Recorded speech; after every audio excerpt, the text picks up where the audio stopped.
Hey everyone! So, a few things that have worked really great in my classroom. The first thing I've been doing this year that's been working really well virtually is starting the morning every day with a positive news article that I found.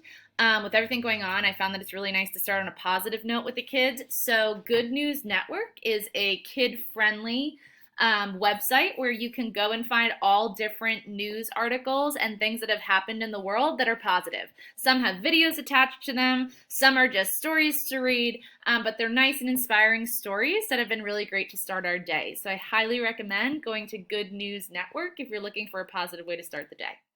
Another thing fourth grade's been doing that's been super great is we've been using Padlet for our JOTS. So I'll show you an example of what we've been doing. I did not come up with this name. This was a fourth graders group name. But each day we create a jotting, like the jotting assignment for the day with the chapters assigned. And then it's really great to see all the kids take their images or take their work that they're working on and be able to talk about it together and read through it together and really try to think about all the different big topics that are coming up.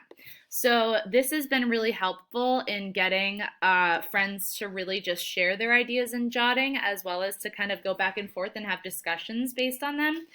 Being in our historical fiction unit, it's also been really great for kids to share resources that they find with each other. So just a few fun things that fourth grade's been working on that have worked well.